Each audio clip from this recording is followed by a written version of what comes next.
لقد جاءكم رسول من أنفسكم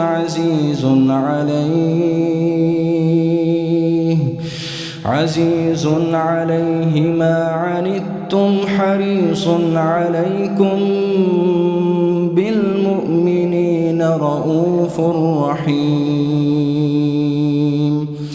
فإن تولوا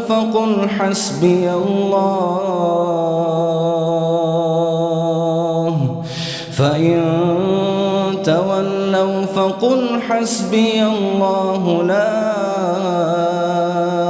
إله إلا هو عليه توكلت وهو رب العرش العظيم.